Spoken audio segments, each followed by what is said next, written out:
qué opina la gente con la que habéis podido hablar sobre Nayib Bukele. Sobrepeso, obesidad, que se llama sobrecarga ponderal, la suma de las dos, está en adultos como en el 70%. ¿Esto en El Salvador? Sí.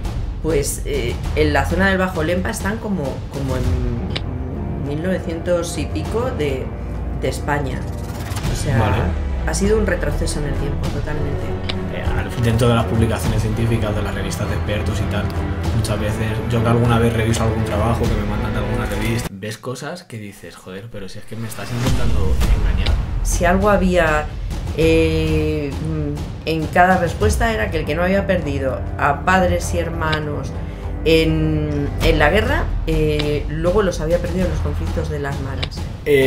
Yo creo que estás estudiando a lo mejor un tema peliagudo y tienes unos resultados que a lo mejor no son muy interesantes a nivel de gobierno, o que estás dando una visión, una realidad muy cruda. Vale. Estoy seguro de que no hay libertad de expresión porque además me han contado cosas. Bienvenidos a un nuevo episodio de Con P de Podcast, episodio número 18 y episodio, como siempre, como todos los episodios que grabamos y a los que estáis acostumbrados, un episodio muy especial. Hoy es de esos episodios que me encantan porque no traigo a alguien que he invitado yo directamente, sino que contactó conmigo y quería aparecer en el programa porque le gustaba el contenido, me pasó un poco a lo que se dedicaba, me encantó y dije, tiene que venir sí o sí, así que si le apetece venir, como así sucedió, pues quería traerle. Además viene acompañado y bueno, les voy a presentar hoy a mis invitados de hoy porque vienen de El Salvador, mis dos invitados de hoy, y vienen de hacer un estudio de valoración nutricional y cognitiva en adultos mayores. Así que bueno, ahora se presentarán ellos y os comentarán a qué se dedican y cuáles son sus estudios. Pero bueno, es un verdadero placer tener aquí a Nuria y a Roberto. ¿Qué tal? ¿Cómo estáis? Muy bien, muy bien. Muchas gracias por traernos, por haber sido tan simpáticos desde el minuto cero ahí que hablamos por Insta. Y nada, muy contento sobre todo de contar lo que hemos estado haciendo. Y bueno, antes de nada vamos a sentar un precedente, yo creo, que sí que nos has dicho que te han traído alguna vez alguna cosita y demás, pero en directo creo que no te han dado nada. Así que te hemos traído algo. Es cierto.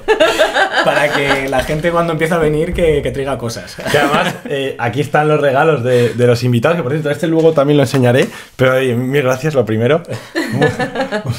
Gracias. Save the Planet, me gusta cómo empieza con el envoltorio. Además, hay que tener mucho cuidado porque, claro, según cómo reaccione, la gente me dirá, no, lo estás falseando, ¿no? Entonces, esto es como... Vamos a ver. Vale. Café Ataco salvadoreño por tradición. Hostia, qué guapo. Un cafecito ahí para por las mañanas antes de ir a la uni. ¿Lo puedo abrir? Sí, claro, hombre, si ya es tuyo. Pero, hostia, a ver. Café salvadoreño. Sí, joder, que tiene... O sea, voy a enseñarlo bien a cámara para que la gente lo vea. El colombiano, pero parece ser que es de los mejores cafés del mundo. Uy, no, sí, claro, se estará viendo ahora, espera. Creo, aquí tenéis. Hostia, qué chulo, ¿eh? Ataco es una zona cafetera, está dentro de la ruta de las flores del Salvador, que es así como de pueblitos antiguos y demás. Hostia, y pues está muy muchísimas gracias, me hace una ilusión Luego busca fotos, está terrible. Además, lo que voy a hacer va a ser separar, o sea, sacaré el café y lo meteré en algún lado y así el envoltorio, que es precioso, lo dejaré por aquí. No sé qué tal, cómo quedará, pero vamos, que me encanta. A ver, voy a... Bueno, esto luego lo abrimos bien, pero vamos, de momento voy a poner por aquí, que se vea bien. ¿Cómo lo ponemos? Ahí. Así aquí, con los regalos de los invitados, sujetando. Oye, pues muy bonito, pues muchas gracias. Nada. Y ahora empezamos con el lío. Voy a guardar también aquí el envoltorio. Regalazo, esto así se empieza bien, un podcast. Y bueno, lo que le interesa a la gente, porque esto me interesa a mí, pero a la gente le interesa saber a qué habéis venido y saber cuáles son vuestros estudios o a qué os habéis estado dedicando toda la vida. Vale.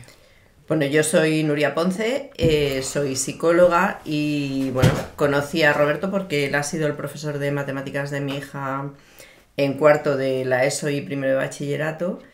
Y empezamos a entablar una amistad muy bonita y me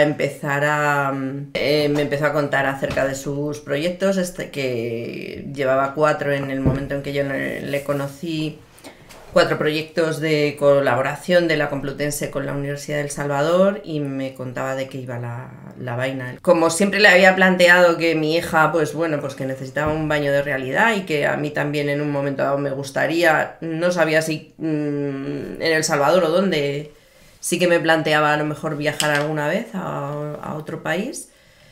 Pues me dijo, Nuria, hay 6 camas en la casa que he alquilado y somos 4, Violeta y tú. Y dije, pues va a ser que sí, que me voy a ir a darle un baño de realidad a mi hija y de paso a hacérmelo yo también, que aunque me imagino y hago un ejercicio de empatía con esta gente, no es lo mismo verlo desde fuera que vivir allí la realidad que tienen, ¿no? Pero antes de que se nos olvide, Roberto, te toca presentarte. Sí. Y ahora empezamos también y lo hilamos con todo el estudio y con toda vuestra experiencia en El Salvador. Okay.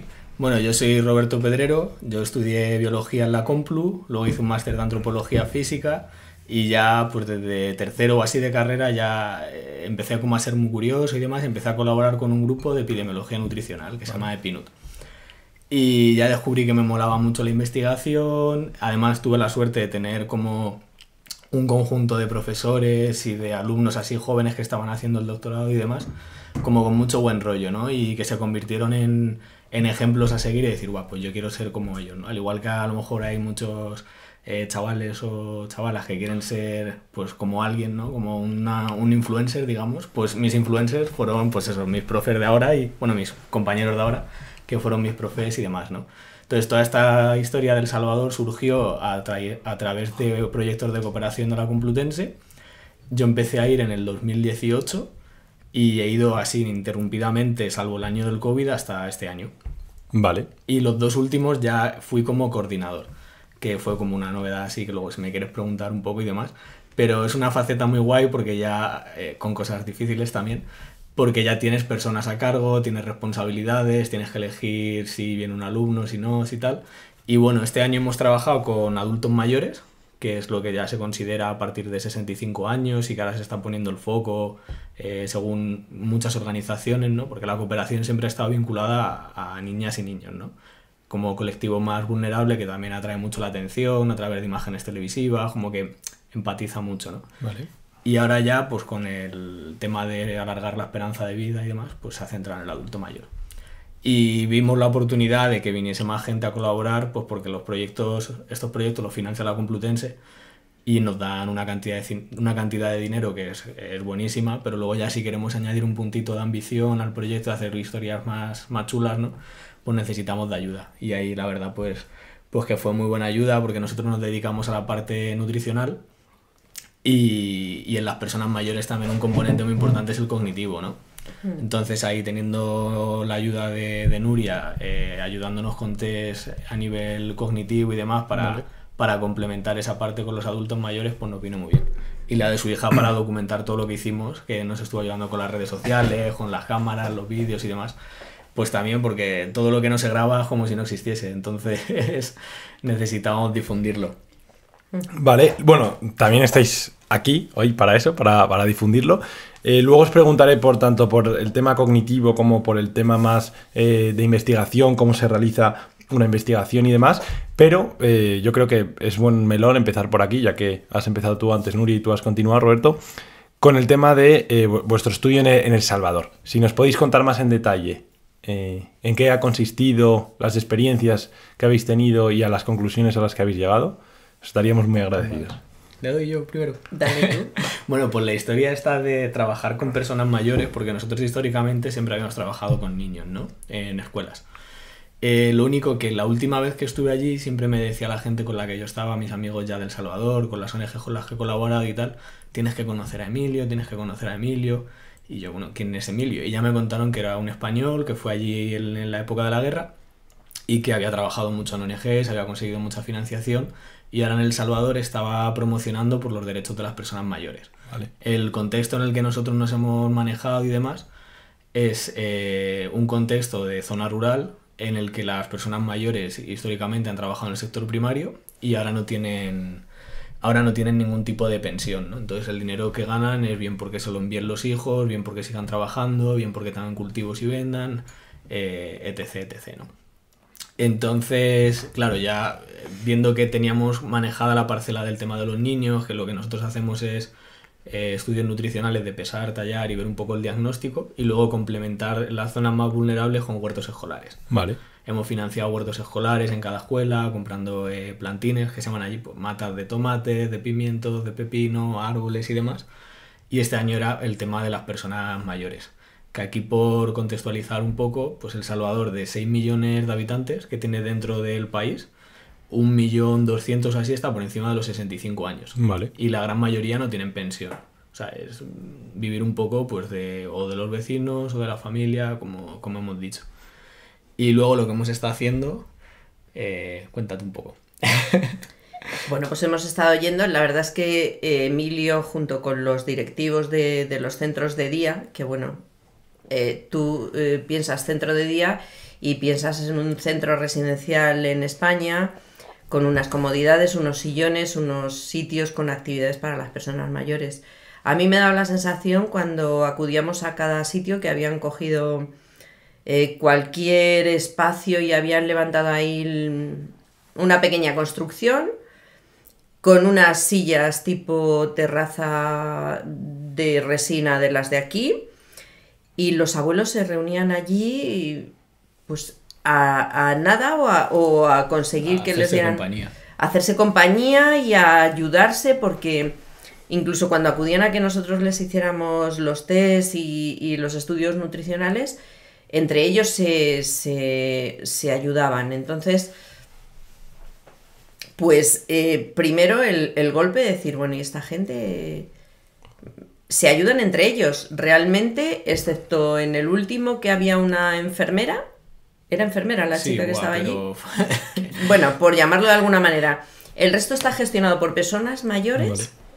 Y entre ellos se ayudan. Fíjate que la parte cognitiva era un test muy, muy cuadriculado, de 21 preguntas. Hubo unas que tenemos que obviar y el trabajo de Roberto será pues ponderarlo a las 18 que quedaron útiles, vale, porque la inmensa mayoría no saben leer ni escribir. Los que saben leer y escribir, había un altísimo porcentaje de personas con cataratas, que ahí sí que se puede, entre comillas, correlacionar el tema de la falta de visión y de que casi todos tenían cataratas o principio de cataratas. Vale. Entonces, el que no sabía leer, porque no sabía leer, el que sabía leer porque tenía cataratas y no veía bien. Entonces, yo creo que sacó quizá más las compañeras que hacían los cuestionarios de nutrición. Sí. Sacaron más información a nivel psicológico y cognitivo que el que vamos a finalmente sacar del mini-mental que hacíamos nosotros. Aparte de que la parte nutricional sí que era más extensa, había 3-4 distintos cuestionarios, era donde contaban, ¿no? El tema de, sí, usted come 3 veces al día, allí le llaman los tiempos. O sea, vale. ¿Usted hace los 3 tiempos? Sí, yo tomo en el desayuno, tomo un cafecito que era como el agua de fregar de aquí, vamos, con perdón. Un café muy aguado. No este que habéis traído, ¿no? O ese en 25 litros de agua diluido, no lo sé. Porque incluso en las cafeterías y en los sitios que ibas a tomarte un café y pedías un café era estilo americano, o sea, un café muy aguado. No malo de sabor, pero sí muy... Y bueno, es que nutricionalmente el café no tiene ningún valor nutritivo. En ese momento, a la hora de trabajar, tienes como que cambiar el chip y ver que nuestra realidad no es la suya. A la hora de, por ejemplo, cuando hablamos de comidas completas o lo que fuese, claro, un plato no es igual para... En plan, al final es a lo que te has acostumbrado a ver y a vivir, ¿no? Vale. Porque muchas veces nosotros, sobre todo cuando yo iba a hacer encuestas a los niños y demás, ¿y has comido verdura, tal? Sí. Y te decían, sí. Y decía, bueno, ¿y qué verdura has comido? Pues un poquito de tomate, tal, de pimiento. Claro, es que eso, considerarlo como plato de verdura, que igual puede pasar aquí perfectamente. O sea, que luego la gente muchas veces miente cuando haces ese tipo de cosas. Yo que sé, a lo mejor vas al nutricionista y ¿comes verdura? Sí, claro, a lo mejor a mí solo me gustan los espárragos y solo como espárragos. Igual no es comer verdura, ¿no? Pero bueno, así a grosso modo, haciendo un resumen de lo que hemos estado haciendo. A las personas mayores les hemos estado pesando, tallando, controlando la presión arterial y la saturación de oxígeno. Vale. Y el objetivo de eso era hacerle como un cribado nutricional para ver cuál es su situación nutricional, porque hay un fenotipo, digamos, que es peligroso, que es que parece que la persona está nutricionalmente sana o incluso pasada de peso, pero verdaderamente está desnutrida, ¿no? Vale. Luego lo hemos complementado con encuestas de seguridad alimentaria, Vale. que son entendidas no como que el alimento sea nutritivamente sano o que no esté infectado microbiológicamente, que no esté contaminado, sino que tengan acceso a una alimentación sana, segura, nutritiva, que puedan elegir lo que quieren comer y demás. Luego les hemos hecho también encuestas sobre si tienen alguna patología diagnosticada, qué tipo de medicación toman y demás. En las pupuserías sí que había más variedad, ¿no? Pero los frijolitos, todo era hito, nos hacía mucha gracia. Todo era pancito, cafecito, frijolitos. Vale. Y por la noche pues a lo mejor repetían, o sea, un trocito de pan y un café. Fruta, mira que está el país lleno de mangos y de árboles frutales. A mí me da que cae al suelo y ya está. No tienen cultura de que la fruta es saludable y comerla. Claro, porque esto justo te lo iba a preguntar. ¿A qué creéis que se debe este déficit, bueno, nutricional? ¿Creéis que es debido a la cultura o debido a la escasez de recursos? Puede ser una mezcla o sea, puede ser una mezcla, pero yo tiraría mucho más por la escasez de recursos. Vale. O sea, al final, bueno, en este contexto, por introducir así un poco el concepto, es muy frecuente lo que ya se llama la doble carga de malnutrición. Vale. Que históricamente siempre hemos entendido la desnutrición como la típica imagen, pues eso, ¿no? Volviendo otra vez al tema de los niños, que es como con lo que más nos han trillado siempre, ¿no? De la imagen de una niña, un niño desnutrido, muy delgadito y demás. Incluso en nuestro día a día, cuando vemos a alguien muy delgado, pensamos que está desnutrido, que está enfermo, como que lo asociamos a eso, ¿no? Y ahora la doble carga de malnutrición es, no, cuidado, que en entornos donde hay falta de recursos o los recursos son muy caros, al final acabamos comprando, porque al final en mayor o peor calidad de alimentos siempre acabamos llevándonos algo a la boca, ¿no? O muy poco, aunque sea, ¿no? Y suelen ser alimentos pues altamente calóricos, con mucha densidad energética, con azúcares y demás. Entonces al final ese fenotipo de persona delgada, digamos, que también migra a todo lo contrario, ¿no? Entonces eso es la doble carga de malnutrición, que en El Salvador es bastante frecuente, sobre todo en adultos.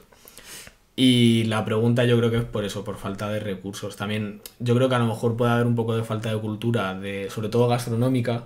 También es verdad que no hay una gastronomía, o sea, yo ahí ya lo siento mucho, pero como en España no se come en ningún sitio. Eso, pero, o sea, en eso estamos todos de acuerdo. Sale cualquier sitio de España y lo notas, pero sí que es verdad que no había como... Yo notaba como que pero en muchos otros sitios en los que he ido, que aquí viene un invitado a casa y te hace ilusión cocinarle o cocinarle a tus padres o a tus amigos, a tu pareja, o lo que sea, como que es una ofrenda, ¿no?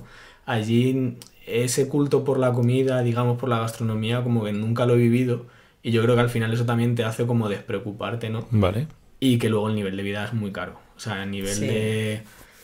Yo no sé, yo creo que los sueldos pueden estar en un tercio de los españoles y los precios eran muy parejos, o sea, había cosas incluso que eran más caras, entonces...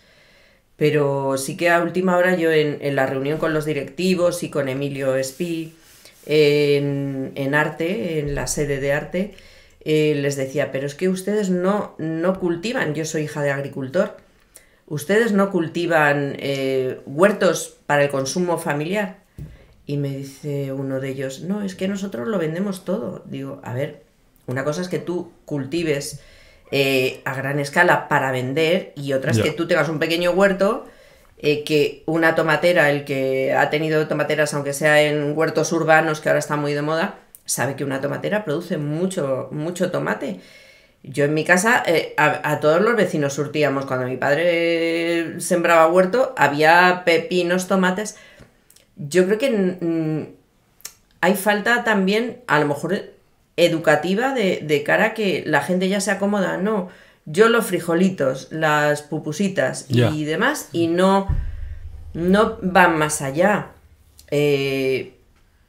no viene a cuento, pero sí viene a cuento, personas formadas que estuvieron en mi casa el año pasado, hubo un intercambio, no sé si luego habrá tiempo de comentarlo, vinieron de allá, además nutricionistas, una chiquita, estudiante y un profesor. Y ellos alucinaban con mis platos, pero no porque yo sea una gran cocinera, o sea, por ejemplo, el profesor me decía... Es que nosotros allá no mezclamos, o sea, un simple plato de arroz cremoso con pollo y verduras. Ya. Esto es que nosotros no mezclamos.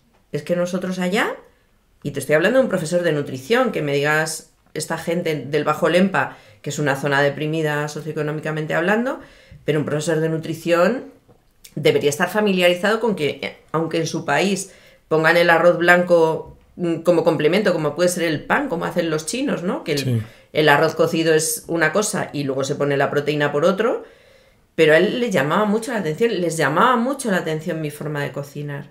Y luego esa parte que comentaba Nuria de no vender, de no vender, de no guardarse una parte de la cosecha, sino vender todo, eso sí que yo creo que es lo cultural que de esa mezcla que comentaba. Y luego otra cosa muy importante que también marca mucho, si... Es que no hace falta ni ir, sino simplemente con ver fotos o ver vídeos o lo que sea, el proceso de aculturación, que es como el quererse parecer a otra cultura, que en El Salvador, en el caso del hecho de estar dolarizado, digamos que se quieren parecer o hay como una tendencia a todo lo relacionado con Estados Unidos. Sí. Entonces es muy frecuente ver pues mucha, pues yo qué sé, Pizza Hut, Telepizza, como mucha cadena de comida rápida. Y también como intentar imitar ese modo de vida, ¿no? Entonces al final eso repercute mucho sobre la alimentación. Y luego en cuanto a los resultados que hemos obtenido, pues la verdad que no nos ha dado tiempo a analizar nada. Pero... O sea, aún no lo habéis analizado. Eso es, pero a grosso modo de pasar las encuestas al final como hemos sido nosotros, por ejemplo, por dar así datos y cifras rápido, a nivel de patologías relacionadas con todo lo metabólico, digamos, que índices que se pueden ver como el perímetro de la cintura corregido por la estatura, que es el índice de cintura-talla, ¿vale? Que eso está como muy relacionado con la obesidad abdominal, es decir, el acúmulo de grasa a nivel del abdomen, pues esos estaban bastante elevados, eran cifras elevadas. O sea, casi todas estos parámetros y demás salen como a lo mejor, yo qué sé, el doble o como el 40%, 50% de las cifras que manejamos en España. Presiones arteriales también hemos visto muy elevadas. Diabetes. Mucha diabetes. Maltratada, porque la gente se tomaba la medicación cuando se la daban en el médico o cuando podía comprarlo. O sea, ahí había mucho descontrol a nivel de... Se quejaban mucho de la atención médica en general.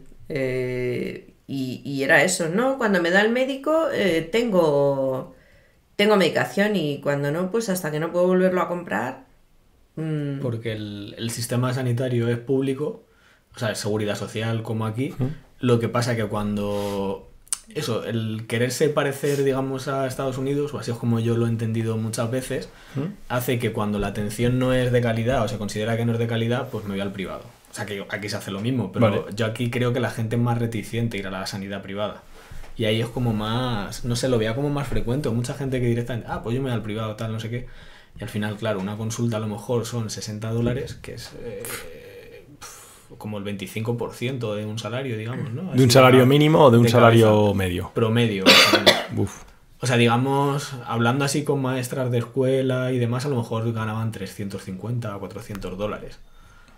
Maestras de escuela que ya tienen una formación detrás que no... O sea, me refiero que no es... Sí. Es un trabajo... Y estamos hablando de que el costo de la vida es similar al de España, por ejemplo. En cuanto a tema de alquiler y eso, ya estamos un poco más perdidos porque tampoco lo sabemos, pero lo que es la compra del supermercado, gasolina, o sea, como cosas así que puedas comparar o ir a un restaurante... Sí, o lo un que IPC. sea. Sí, eso es muy parecido.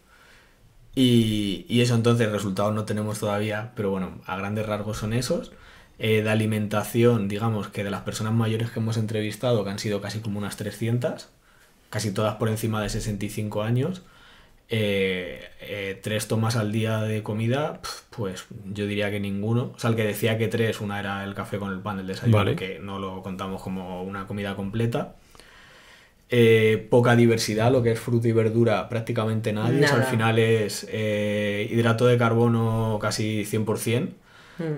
Y luego la parte... Luego mucha soda, que le Sí. llaman soda a las bebidas carbonatadas, que eso tampoco es muy bueno para el tema de la diabetes Y luego de la parte cognitiva, lo que sí, o sea, es un cuestionario que está validado, que ya además, y son preguntas como de orientación espacio-temporal. Vale. Las preguntas eran, por la entrevista era como, ¿En día qué año estamos? En 1923. Claro, había... Y yo decía, efectivamente estamos en el 1923 de España. O sea, para mí ha sido un viaje a mi más tierna infancia. Yo soy de 1967 y yo tengo recuerdos del estilo de vida. Me he criado en un pueblo de Madrid, pero no deja de ser un pueblo agrícola, digamos que podríamos equiparar. Pues en la zona del Bajo Lempa están como en 1900 y pico de España. O sea, Vale. ha sido un retroceso en el tiempo, totalmente. Desde el momento en que no hay una lavadora en todos los hogares. Lo que hay es lo que llaman en Extremadura panaderas, que son sitios donde lavar a mano. Entonces, ha sido retroceder en el tiempo totalmente. O sea que entonces, claro, me estáis diciendo que tienen menos tiempos, ¿no? Lo que llaman ellos, es decir, consumen o tienen menos comidas al día que La los merienda, ¿tú europeos o alguna que la vez media oíste mundial. que merendar nada, o sea. Pero teniendo menos, sin embargo, tienen más presión arterial, tienen más índice pues, de obesidad o de lo que comentabas, abdominal y demás.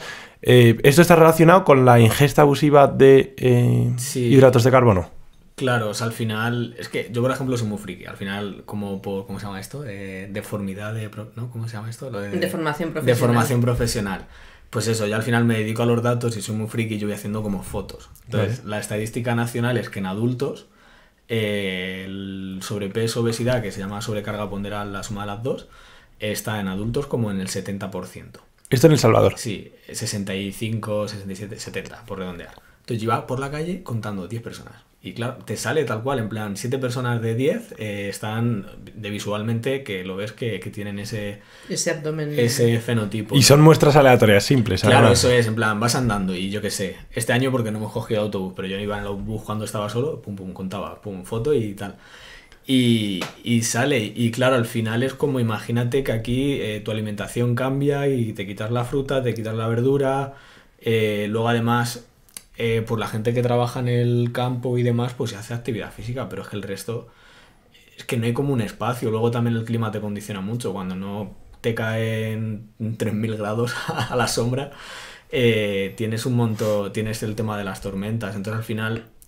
Yo creo que es una suma de todo, ¿no? Pero la alimentación de base sí que condiciona al final, ¿no? Y lo que estamos hablando de El Salvador es en El Salvador, pero que puede ser igual en Guatemala, que puede ser igual en otro país, ¿no? Que tenga un tipo de economía. El clima condiciona. Un tipo en de la propia economía España parecido. no es lo mismo trabajar al sol a 40 grados Claro. en Andalucía que estar en País Vasco. Claro. Que estar fresquito. Es que en El Salvador yo me notaba hasta la cabeza fundida. Yo decía, es que me cuesta hasta pensar. O sea, ese calor tan sofocante que eran 30 grados, pero con un 90% de humedad, es peor que Levante, pero mucho peor. Y eso. Y luego voy a hacer un poco de promo, que antes te ha sido por lo de la agricultura y demás. Lo del 1923. Eso, que no tenemos resultados como tal, pero tenemos una cuenta de Instagram donde ahí, si la gente nos quiere contactar o lo que sea, porque quiere conocer un poco más o conocer acerca de los resultados, de qué más se puede hacer o cómo colaborar o lo que sea, pues es epinut_UCM. Habrá salido ya al principio del Sí. podcast porque siempre salen Me las parece. redes de los invitados. Pero bueno, está bien que lo digas porque así si alguien lo ha visto al principio y no se ha atrevido a entrar, pues ahora ya se lo recordamos Sí. y así va. Vale, pues bueno, muchas cosas muy interesantes tanto del estudio como de un poco de la investigación, pero por relacionarlo con esto que estamos comentando. Pero claro, mucha gente igual ahora está escuchándonos y dice, muy bien, han hecho una investigación, pero ¿por qué les tengo yo que creer? O cómo se realiza una investigación, ¿no? O qué es una investigación directamente. Habrá gente que ni lo sepa. Entonces, si nos podéis clarificar y contar un poco acerca de las investigaciones o este tipo de investigaciones y cómo se realizan, etcétera. Sí, o sea, yo creo que una parte fundamental de... bueno, o sea, toda investigación, digamos, que se enmarca dentro del método científico, ¿no? Que, digamos, es tener una idea, plantearte unas hipótesis, de decir, pues esto puede ser por aquello, plantearte unos objetivos y evaluarlo mediante prueba-error, digamos, o mediante la experimentación, ¿no? Vale. Y luego tiene un trabajo previo de leer, documentarse y sobre todo centrarse en cuestionarios, sobre todo, ¿sabes? Cuestionarios que ya estén validados, es decir, que otra persona lo haya hecho y vea que tiene sentido, que tiene interés sobre todo, y en este caso de la cooperación que tiene una aplicación real, ¿no? Y que tiene una mejora sobre la calidad de vida del colectivo sobre el que estás trabajando, ¿no? Que esto pues está muy ligado a que, por ejemplo, muchas organizaciones, ¿no? No aplica la investigación dentro de su... O sea, muchas organizaciones no gubernamentales, me refiero, muchas ONGs, fundaciones, etc., no tiene como en sus plantillas personal que quiere darle este enfoque. Entonces, al final, claro, pues puedes hacer un estudio que si no le has dado como cierto rigor, al final lo que has estudiado, lo que has evidenciado no tiene como mucha consistencia, ¿no? ¿Nos podrías poner un ejemplo? Porque el otro día lo estuvimos comentando por teléfono esto y me diste uno muy interesante. Sí, claro, a ver, yo por ejemplo, de estos trabajos a lo mejor que me han ido saliendo hasta ahora que me he estabilizado, ¿no? Pues me llegó un trabajo de una ONG, que no voy a decir cuál es. No hacemos promo. No. Que la verdad que no estaba muy bien hecho. O sea, verdaderamente tenía buena intención detrás. Para quien no sepa un poco cómo funcionan las ONGs, sus fondos vienen de donantes. Es decir, una persona que tiene una suma de dinero considerable y que quiere contribuir hacia que un colectivo mejore o que cualquier situación cambie, yo que sé, pues desde las tortugas marinas hasta la alimentación de un grupo concreto, ¿no? En este caso, que era este caso. Pues dona dinero, ¿no? Entonces hicieron un estudio en un país de África en el que iban a dar alimento y una serie de orientaciones educativas a las madres sobre la lactancia materna, y el alimento es el típico alimento terapéutico que es como de crema de cacahuete, ¿vale? Y demás, a un grupo de niños y ver en el paso a lo largo del tiempo si esa aplicación de los programas educativos y del alimento pues mejoraba. ¿Qué sucedió? Que claro, que no había un grupo control con el que comparar. Entonces, claro... Es interesante que le expliques a la gente también que es un grupo control. Ok.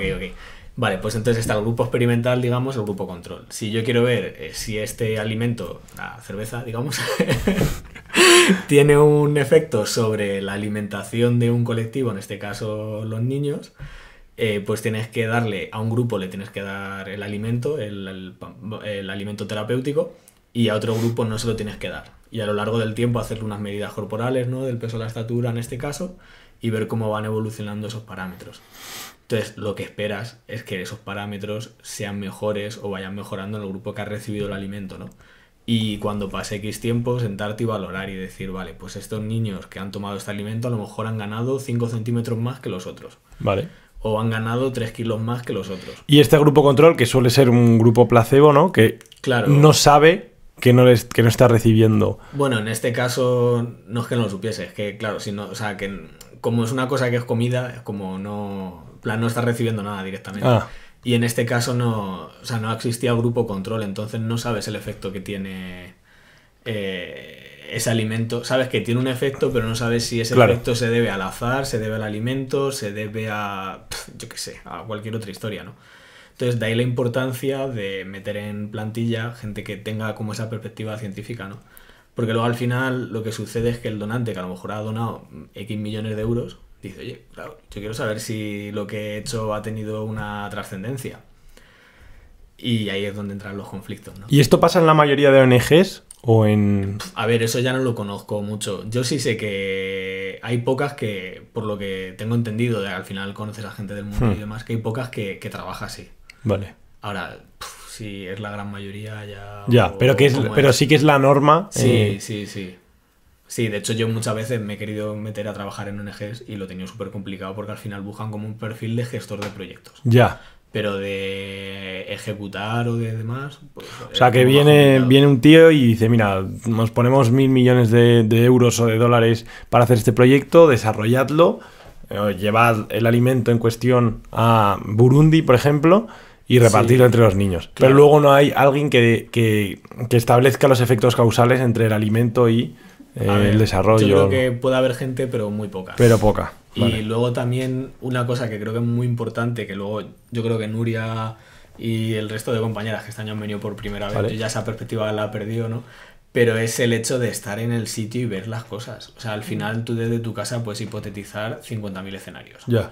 Puedes pensar cómo es una cosa, puedes pensar lo que puede funcionar bien o lo que tú crees que esa persona quiere. Por ejemplo, las personas mayores, yo que sé, este año nosotros hemos sido como muy ambiciosos, les hemos querido hacer muchas pruebas y demás, porque al final El Salvador, pues eso, lo que comentábamos, no están peleando un poco por los derechos de las personas mayores y cuanta más evidencia científica les dejásemos, mejor.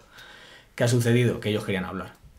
Entonces eso nosotros en nuestra casa no lo teníamos en cuenta y a la hora de trabajar, pues claro, llegabas y estaban deseando hablar, conocerte y demás, y era como que hemos tenido que bajar un poco las pretensiones, ¿no? Entonces al final yo creo que el hecho de estar en terreno te da como cierta destreza o cierto aprendizaje que es importante a la hora de manejar los proyectos, ¿no? Vale, y Nuria, pregunta para ti. Me estabas comentando, ¿no? Lo de que habéis hablado mucho, igual no lo esperabais tanto. Claro, imagino que no quiero desprestigiar a Roberto, pero una psicóloga, cuando hablas con alguien, pues puede captar más que una persona que Roberto sea un gran investigador y en su área será brillante, pero quizás a él se le escapen cosas al hablar que a ti, o bueno, o a mí, por supuesto, imagínate, ya ni te cuento, pero a ti no. Entonces, como psicóloga, de todo este contacto que has tenido con la gente de El Salvador, ¿cómo era? Bajo Lempa, ¿no? El Bajo Lempa. Ah, Bajo Lempa. El Lempa es otra cosa. Del Bajo Lempa, ¿crees que son más felices que aquí, que en Europa o que en España en concreto? ¿O todo lo contrario?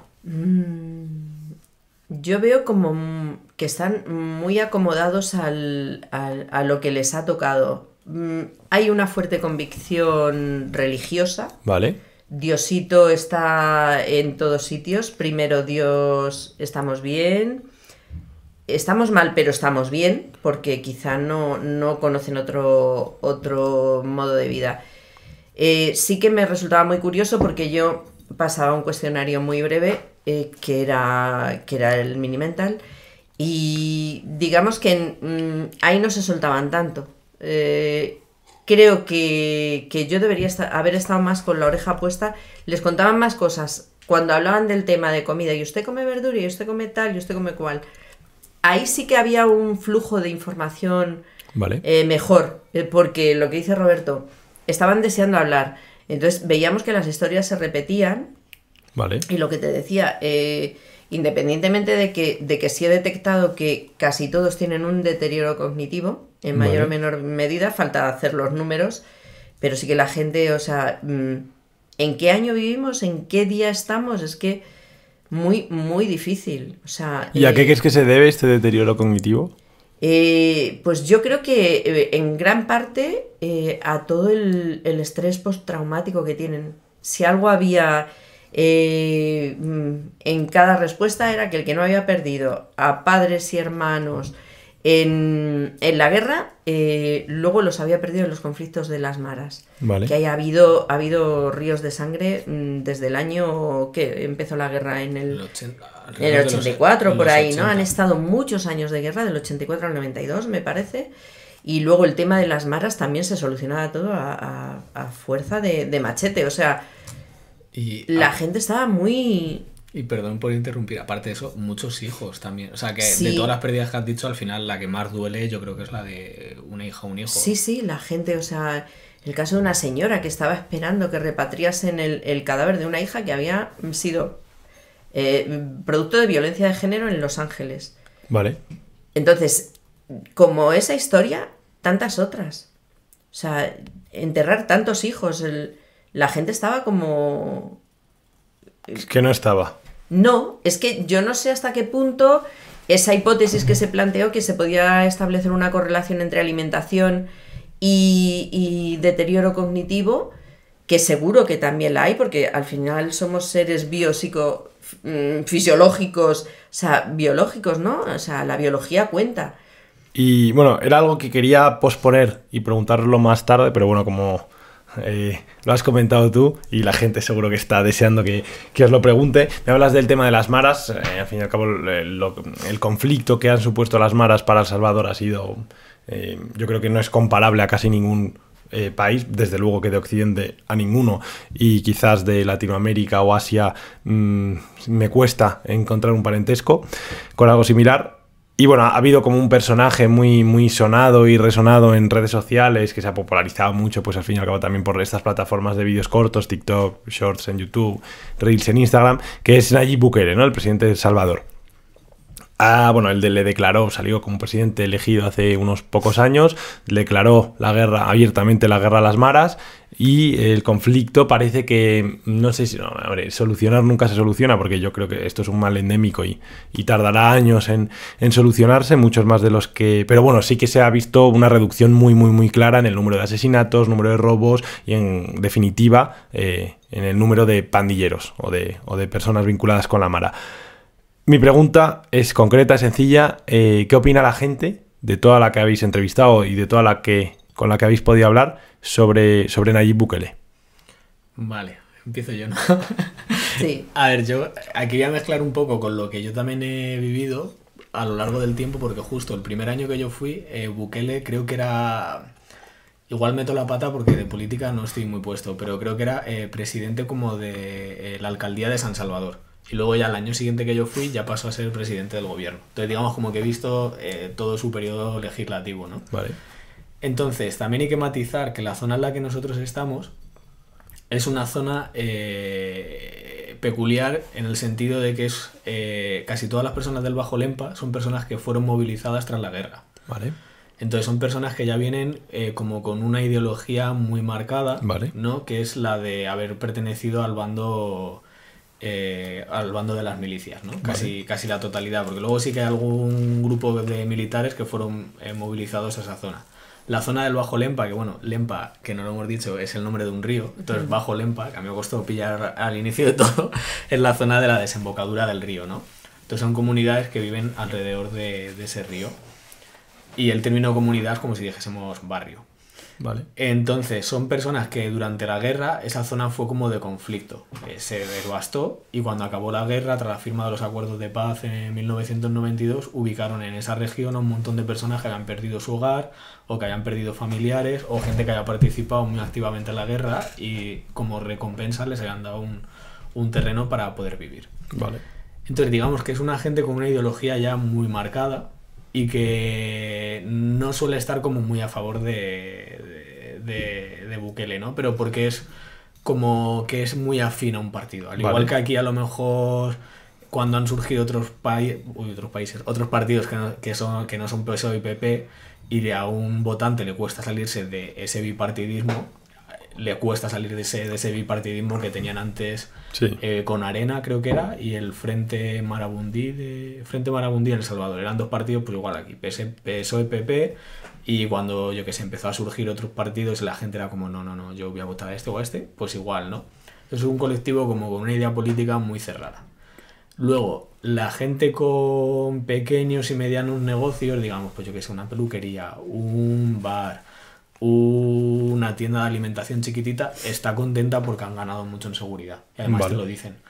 Estoy muy contento de que vengan aquí, como lo ven, que bien que ya pueda venir gente de fuera a pasear, a conocernos, y la gente como súper orgullosa de poder mostrar su país, de que la gente luego sobre todo vuelva a España. Además te lo dicen. Para mí lo más importante es que volváis, que digáis que os lo habéis pasado muy bien, que todo es muy seguro, que por favor, que no tengamos esa imagen desde el exterior y demás. Y la verdad que, joder, se te pone la piel de gallina, ¿no? Porque dices, joder, con lo simpáticos que sois todos con nosotros, qué fácil es devolveros ese favor, ¿no? Que simplemente decir lo a gusto que hemos estado, ¿no? Sí, la verdad es que yo no me he sentido insegura en ningún momento, pero sí que me llamaba mucho la atención que hay los guardas jurados que puedes encontrar aquí a la puerta de cualquier gran superficie, ¿sí? Ahí estaban con fusiles, o sea, todos, armados hasta los dientes. El día del paseo por San Salvador había mucha presencia militar. Entonces, así es difícil sentirte inseguro. Luego otra cosa es cómo se conduce allí y cómo, Sí, eso es otro cómo tipo, va la gente, eso es otro... eso es otro tipo de inseguridad, ¿no? Sí, que ahí ves que Diosito actúa porque, madre mía. Pero sí, la verdad que a grosso modo la gente yo creo que está muy satisfecha. Y además, al margen de otras cuestiones políticas y demás, yo creo que cualquier persona le gusta sentirse tranquilo en el lugar Sí. en el que vive. O sea, yo de hecho siempre lo digo en plan coña, ¿no? Que yo vivo, soy de Parla. Yo he pasado más miedo en mi barrio que en cualquier día de los que he estado en El Salvador y entre idas y venidas he estado 8 meses. Ya. Y jamás he sentido ni miedo, he andado solo por la noche, también en sitios en los que obviamente sé que se puede circular, ¿no? Hay zonas que son muy conflictivas, pero al igual que yo que sé aquí en España, a mí no se me ocurre entrar en las 3.000 viviendas. Ya. O en La Cañada, pues esto Ya. es igual, ¿no? No, pero la gente es encantadora. Tuvimos un pequeño incidente con un coche, nos quedamos tirados en la carretera en plena noche. Bueno, plena noche que serían las 7, pero como allí anochece antes. Y se pararon, bueno, les acompañamos hasta que venga la grúa y tal. De momento te quedas así un poco pensando, nos van a sacar una pistola y no. No, sencillamente dijeron, os habéis quedado tirados, os podemos ayudar en algo. No, esto tiene que venir una grúa porque era un vehículo rentado, no podíamos moverlo ni lo íbamos a tocar. Entonces, pues en ese sentido sí que la gente es muy amable. Y sí que... O sea que no habéis notado la presencia de las maras, ¿no? Por así No, decirlo. No. O sea, pero es que nunca, ¿eh? O sea, a mí siempre que me han dicho como su estética, digamos, que es como con los tatuajes típicos de identificación y demás, es que jamás. O sea, lo máximo que he llegado a ver es un año de los que estuve solo, no este, en San Salvador, como una especie de... Es que no sé cómo llamarlo, si registro o como qué, pero que vieron a la policía, vio a alguien tatuado y como que fue a verles el tatuaje identificativo de una Vale. mara y ya está. Pero jamás. Sí que me han contado anécdotas de que antes, pues eso, la zona, o sea, la época como conflictiva fue como al principio cuando empieza los 2010, como hasta, yo que sé, 2015, 2016, pues eso, anécdotas de a lo mejor que se subiese un marero a un autobús y decir, pues antes de la próxima parada tengo que bajarme con X cifra de dinero. O entrar a un local y decir, pues mira, voy a venir a la noche y me voy a llevar X. Entonces, claro, toda esa gente que ahora tiene esa tienda o que tiene ese autobús y que al final es que vive de ello, es que es de... Aparte de vivir, o sea, aparte de la preocupación de lo que te van a hacer a nivel de integridad física, digamos, es el que te están quitando la alimentación de tus hijos y demás. Por eso toda la gente está contenta, porque digamos que esa amenaza ya no existe. Un proyecto de estos universitarios, porque forman parte de la universidad y es la universidad los que lo financia, ¿de qué presupuesto cuentan o con qué presupuesto Pues cuentan? nosotros, la verdad, que este año han aumentado un poquito el dinero. Por lo general solían dar como 13.000 euros o así, y este año nos han dado como 15.000. Vale. Y la verdad que, o sea, me he hecho un experto de las finanzas, o sea, si ya estaba acostumbrado, además al principio es como muy chocante, ¿sabes? Porque, claro, es lo que te decía como de aprendizaje, de decir, ¿qué hago aquí? O sea, ¿cómo me metí en este fregado? Porque yo muchas veces se lo decía a Nuria y a mis compis, se les decía, claro, es que yo he pasado de no tener ni idea de esto a cuando me dieron el proyecto y decir, hostia, que me toca abrir un número de cuenta para esto, para no mezclarlo. Y como que me he visto en situaciones de estas que nosotros los millennials llamamos de adulto, de decir, ¿y esto ahora? Y sobre todo aprender a gestionar grandes cifras, que bueno, que 15.000 euros para muchos a lo mejor no es grandes cifras, pero para mí sí.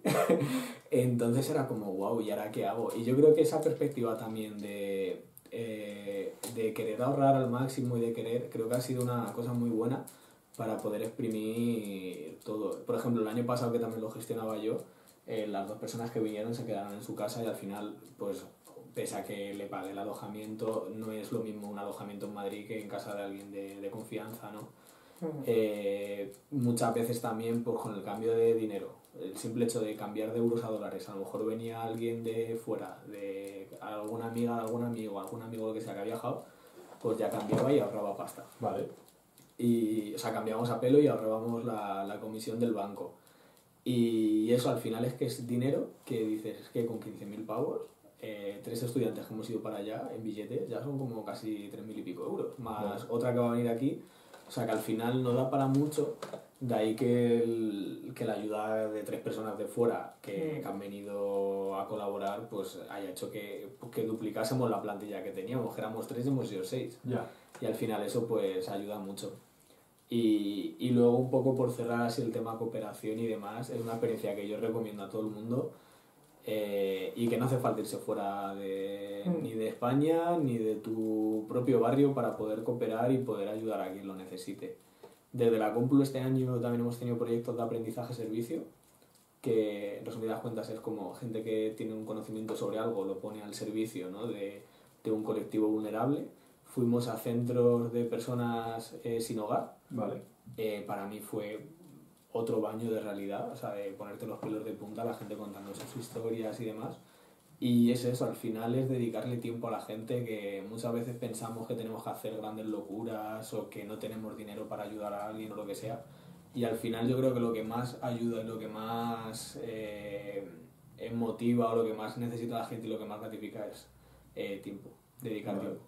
Entonces ahí yo ya animo a la gente a que en la medida de lo que pueda, pues que ayude y que dedique tiempo a lo suyo. Otro tema que queríamos hablar, que de hecho lo hemos estado comentando ahora en el pequeño parón, es lo del tema del One Health, que estoy seguro que es un término curioso que a mucha gente le sonará chino, a otra le sonará inglés, pero ninguno algunos sabrá lo que es naturalmente, pero otros muchos no. Así que si nos podéis explicar qué es el One Health y cómo se relaciona tanto con la psicología como con tu área de estudio, que es más amplia quizás. Vale, guay. Sí, se lo dejo todo a él.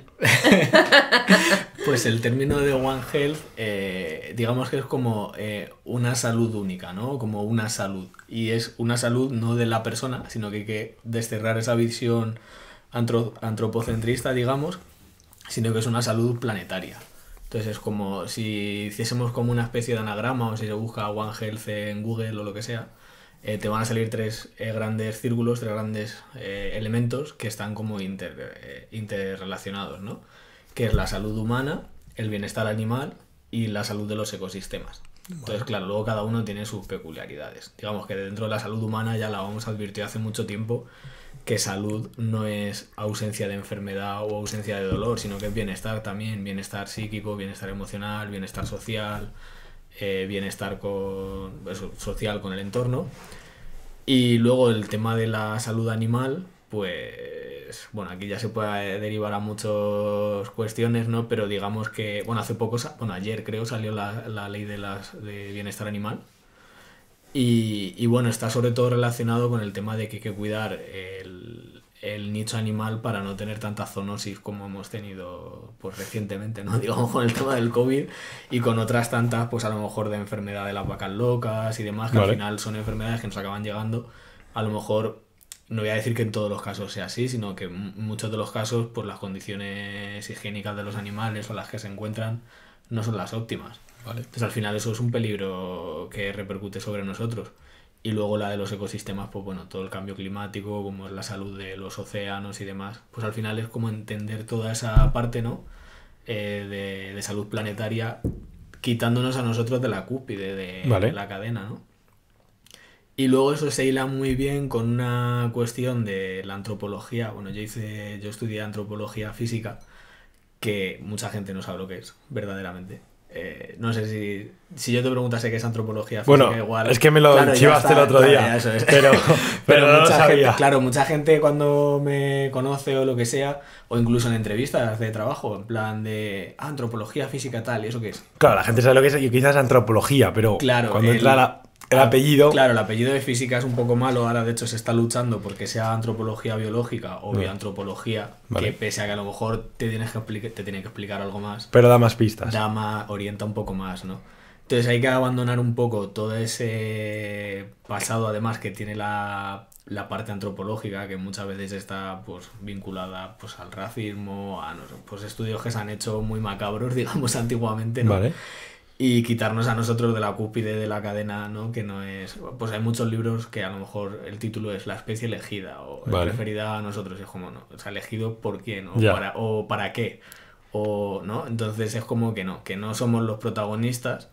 Y en caso de serlos, yo creo que se nos da como una responsabilidad, ¿no? De, vale, somos los protagonistas porque tenemos a lo mejor un desarrollo tecnológico mayor, un desarrollo cultural mayor.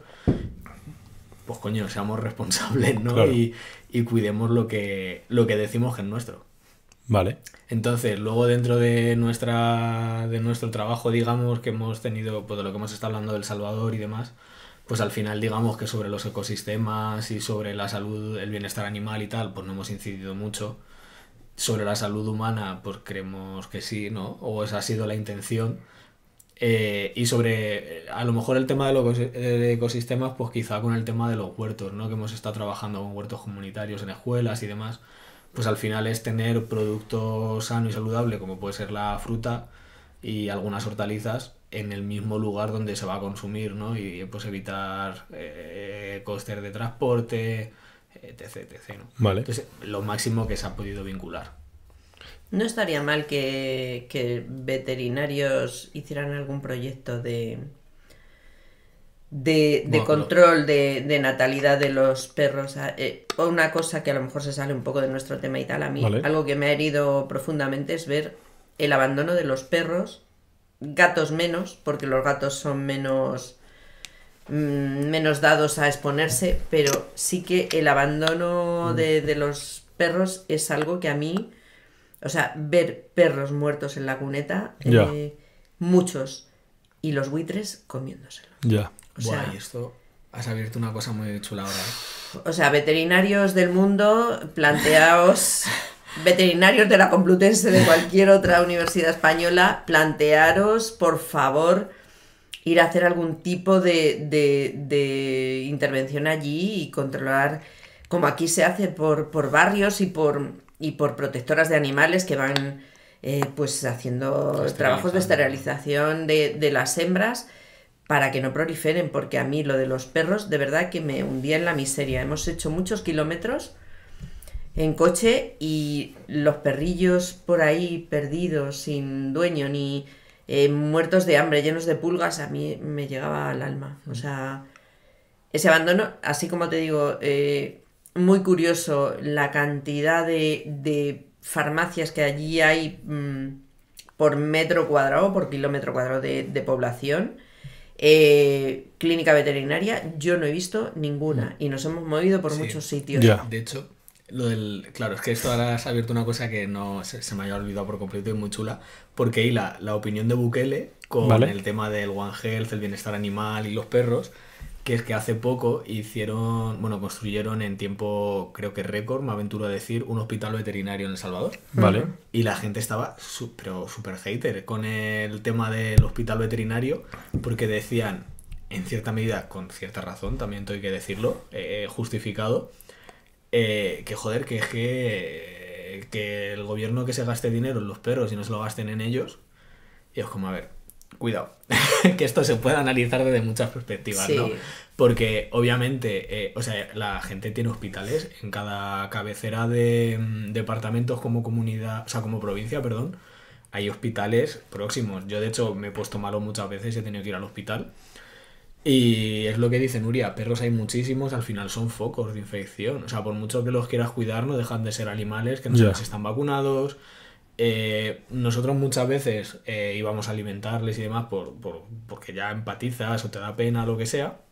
Pero claro, yo uno de los años que estuve allí me puse malo, pillé 2 amebiasis y tengo las ligeras sospechas de que fue por alimentar a los perros, de que te lamen así un poquillo la mano o lo que sea. Vale. Y claro, ellos pueden tener amebas y yo a lo mejor de no lavarme bien las manos o de limpiarme un poco el sudor o lo que sea, pues lo pillé, ¿no? Entonces esto se mezcla un poco con el tema del One Health, la zoonosis y todo el rollo. Y eso, ¿no? Que la gente estaba en contra de a lo mejor el tener un hospital veterinario. Porque los chuchos pues son chuchos, pues que... Ya, y que esto puede Entonces, ser... es como, claro, al final es como un foco de infección o también o sea, es que ya no vayamos al tema de salud como tal, sino de que muchos perros se cruzaban la carretera a oscuras y al final pues puedes pagar un volantazo, al final atenta contra la salud del individuo, ya sea física por el tema de la carretera como por salud microbiológica, por decirlo de alguna manera, ¿no? ¿Y creéis que a la gente, a las personas, ya no en El Salvador, sino en el resto del mundo, les falta quizás criterio científico porque, por ejemplo, si te das cuenta, ves TikToks o ves... Bueno, que al fin y al cabo, el otro día en el anterior podcast... Bueno, el anterior no, claro, porque este va a ser el 18, en el 16... Traje un historiador, pensador, intelectual, y hablábamos de que una de las hipótesis por las que yo creo que ahora somos mucho más influenciables como generación, o sea, mucho más influenciables teniendo en cuenta que estamos en el periodo de la historia de la humanidad en la que más información tenemos a nuestra disposición y que cualquiera podría tener una opinión bastante objetiva de las cosas, ¿no? Y yo lo hilaba con precisamente el TikTok, todas estas redes que al fin y al cabo, pues gente joven que tiene poco criterio o que aún no ha adquirido un criterio, ve este tipo de contenido, igual ve un minuto sobre que la Tierra es plana con pues efectos sonoros, efectos visuales y pueden llegar a creérselo. Entonces, ¿creéis que una... Yo ya te digo... es una hipótesis, pero yo creo que se corresponde bastante con la realidad, que es debido a TikTok y demás, pero otra de las razones por las que pasa esto también puede ser porque la gente tiene muy poco criterio científico, por lo menos a mi modo de ver. ¿Creéis que esto es así? Eso de, por ejemplo, que la gente confunde la correlación con la causalidad. Sí. Sí, rotundo, además de los dos. Realmente hay muy poca... a ver, yo vengo de una generación bastante anterior a la vuestra. La formación que recibíamos las personas que estudiamos en el sistema de la educación general básica, Vale. salíamos con una información acerca de todo. No sabíamos de nada, pero sabíamos de todo. O sea, yo creo que yo en mi bachillerato sabía lo que era un método científico. Lo que hemos tenido que explicar aquí, una gente que hubiera llegado al bachillerato de lo que es un grupo de control frente a un grupo experimental, es que a uno se aplica la medida correctora y al otro no, y luego se plantea una hipótesis. Grosso modo, o sea, sin meternos en mayores, Sí. Esa idea la teníamos. Y yo, viendo los planes de estudios de mi hija, que nació en 2006, veo que el sistema educativo se ha deteriorado, pero a niveles minimalistas. O sea, estudio el cuerpo humano, en primero de primaria estudio que el ser humano tiene cabeza, tronco y extremidades, en segundo... O sea, los planes de estudio son nefastos. Sí. No estamos hablando de volver a la EGB, pero sí a dar una diversidad de conocimientos que la EGB sí recogía, pero han ido deteriorando. O sea, el hecho de que ya se ha retomado, hubo una época, tengo sobrinos de todas las edades, en que las faltas no contaban para nada. En las faltas de ortografía, jolín, si no eres capaz ni de escribir en tu propio idioma correctamente. O sea, y lo que es el método científico, que es algo muy simple, que cualquiera sin tener más que la primaria lo puede entender, ¿no? Porque evidentemente es de lógica. Tú no puedes saber si algo tiene efecto si no dejas a otra cosa. Una planta, una la abonas y otra no. Una la riegas y otra no. ¿Qué pasa? Lo que es la experiencia pura y dura. Sí. Que todo el ser humano nace con ese afán investigador. Se va aniquilando. Ya. Y sí que hoy en día la gente no. Me cae simpática una señora que sale diciendo que bueno, que esto del COVID, todo el tema que ha habido con respecto al COVID y con tantas cosas, ¿no? Es que están experimentando con nosotros. Ya. Pues evidentemente, alma de cántaro, si esto es algo nuevo, tienen que experimentar con nosotros. Tú piensas que eres objeto eres un sujeto control, pero tú piensas en los que vienen detrás. Claro. ¿Cómo van a sacar conclusiones si no experimentan? Ya. Entonces, la gente le parece inmoral, pero bueno, por otro lado quieren que de forma mágica surja algo que cure una enfermedad o que cure otra cosa sin conocer de qué estamos hablando, ¿no? Y sin tener la apertura de mente de entender que hay muchas variables que influyen en un hecho que se estudia en lo que es el método científico, lo que estudia la ciencia. Entonces, nos dejamos llevar porque... lo que se ha llamado siempre, ¿no? El poder del experto, ¿no? Sí. Ahora sale un médico diciendo que los infartos son ficticios, que a la gente no le dan infartos y que nos están engañando. O que son causa de las vacunas y no sé qué. Sí, y que hay más muertes por no sé qué y que... Pues, y me cae simpático el señor que sale en cámara y le doy toda la credibilidad frente a toda una comunidad científica Ya. que está... Y entonces empiezan todas las teorías conspiranoicas de que nos están engañando, de que nos están manipulando. En fin, hay muy poco criterio. Sí. La gente piensa, pero no contrasta. Claro. No contrasta porque dice, sí, yo es que he escuchado la versión oficial y la versión paralela. Vale, Sí, pero ¿qué te está diciendo la...? Yo creo que estamos... ahora me das tu opinión, Roberto, que Sí, me interesa voy a ser mucho. muy cañero. Lo sé y me gusta que lo seas porque yo, bueno, tengo un podcast de divulgación, pero siempre intento ceñirme en lo máximo al criterio científico. Siempre intento traer gente que esté avalada de alguna manera, ¿no? Sí. Pero bueno, mejor dame tu opinión y luego yo doy lo que iba a decir. A ver, yo creo que sí, que nos falta criterio, no solo científico, sino que nos falta criterio en muchas cuestiones. ¿No? Vale. O sea, yo creo, ya para empezar, yo creo, no sé cómo será en otros sitios, porque tampoco he salido mucho de España, pero yo creo que España, tradicionalmente somos un país de que todos sabemos de todo. Ya. Y que nos gusta saber de todo y hacer afán de El ello. cuñadismo, ¿no? Sí, entonces eso ya de base, ¿no? Entonces luego se suma una cosa que es que lo que decía Nuria, los sistemas educativos yo creo que no te avalan en esa parte de ciencia, que creo que, o sea, esa polarización de ciencias, letras, no sé qué, no sé cuántos, creo que es una gilipollez. Creo que todos tendríamos que tener un poco de todo hasta determinada edad. Y luego ya pues que cada uno tome su camino y lo que sea, ¿no? Y luego dentro de las carreras de ciencias, por ejemplo, yo que estudié biología y luego ya he estudiado un máster de bioestadística, me he tenido que dedicar a estudiar, a ahorrar y luego pagarme un máster de bioestadística para poder tener más conocimiento en un área en el que yo creo que me la tendrían que dar en la carrera. Entonces es como, joder, al final yo empecé a estudiar bioestadística con 24 o 25 años y es como, joder, me he tirado 25 años hasta llegar a este momento.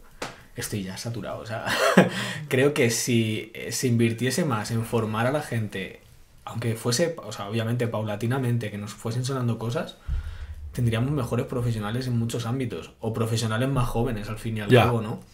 Entonces eso por un lado, y luego por otro al final todo el tema de datos y demás, pues creo que es como saber venderlo. Dentro de las publicaciones científicas, de las revistas de expertos y tal, muchas veces, yo que alguna vez reviso algún trabajo que me mandan de alguna revista y que veo si está bien estructurado y demás, que es como se hace, ¿no? Mandan a gente experta, digamos, a que revise el trabajo y que tú digas tu juicio de si puede ser publicado o no. Ves cosas que dices, joder, pero si es que me estás intentando engañar o vender una moto que no es exactamente, ¿no? Como maquillar algunos resultados para demostrar que algo tiene efecto y que, bueno, pues puede tener un efecto, pero que igual no es tan demoledor como lo estás vendiendo, ¿no?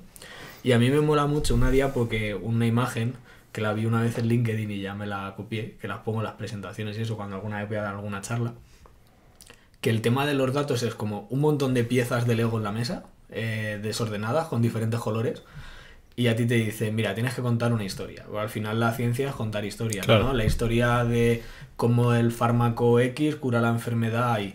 Entonces esa es la historia, ¿no? Y tú con los datos que tienes, tu estudio, tu grupo control y toda la movida, montas tu estudio, montas con tus hipótesis, tus objetivos y demás, montas tu historia. Entonces al final, la historia al final es una casita de Lego en la imagen esta, que claro, yo te puedo vender que la casa tiene el tejado rojo y otro te puedo vender que la casa tiene el tejado amarillo y son las mismas piezas, pero es otro resultado completamente distinto, ¿no? Entonces yo creo que ahí los que trabajamos en ciencia tenemos unas carencias muy tochas en cuanto a divulgación científica, vale, que deberíamos paliar de alguna manera. Yo creo que faltan muchos profesionales que se dediquen a la divulgación. Y eso que hay están creciendo bastante en los últimos años. Total. Y hay los que los hay son muy buenos. Sí, eso sí, o sea, que no digo que no los haya, pero yo creo que todos deberíamos tener como esa habilidad, ¿no? Que creo que muchas veces tampoco nos preocupamos muy bien por falta de tiempo. Plan, la ciencia es muy vocacional. Aquí Nuria sabe que yo me quedo un montón de noches despierto porque tengo que trabajar o por lo que sea. La ciencia es muy vocacional y demás, y también exige mucho, pero creo que es tirarnos piedras sobre nuestro propio tejado. Yo muchas veces, mi contenido de Instagram al final es mucho de nutrición y demás, porque aparte me mola pues el mundo de la alimentación y demás, y veo gente que se dedica a divulgación o que se quiere dedicar a divulgación, o sea, directamente el real fooding, por ejemplo, que he visto gente que se dedicaba a subir artículos, porque es que en este artículo han hecho un metaanálisis, no sé qué, y a lo mejor era un estudio que habían comprobado que en 8 personas que comían kiwi, el efecto del kiwi. Ya. Joder, ¿cómo vas a saber el efecto del kiwi en 8 personas? Ya. O sea, Y pero un mucha dato gente- tan importante Claro. como se podría divulgar un estudio no tiene respaldo científico si no tiene una muestra de X. Sí. Una Claro, muestra- eso es lo que falta de La gente no criterio. lo sabe, no Claro. es que 4 personas dicen esto ya, pero es Ya. que son 4 frente a 5.000 Claro. que Sí, dicen lo contrario. o la varianza, por ejemplo. Claro, o sea, es que son como conceptos, muchos- o la estadística básica, son conceptos Claro. que la gente debería de entender. Total. Entonces, pues ese tipo de cosas que a lo mejor alguien es muy buen comunicador, pero no tiene como esa habilidad de entender la ciencia o de Sí, entender oye. lo que está transmitiendo, que a lo mejor no lo hace con ninguna maldad, pero simplemente que no sabe lo que está diciendo.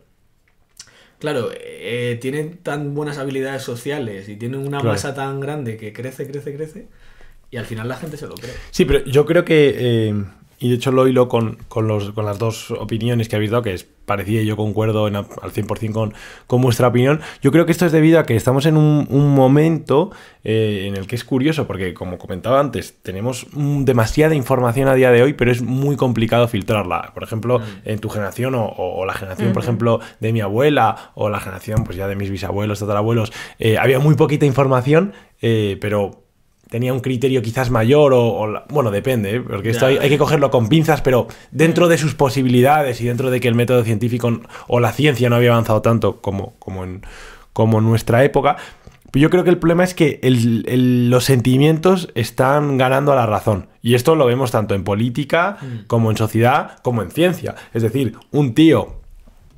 por ejemplo, hay ahora uno que se ha popularizado mucho, porque ha salido en algún podcast y demás. Yo no escucho muchos podcasts, curioso teniendo uno, pero este es un poco como el camello que no consume drogas, ¿no? Pues este es un poco igual.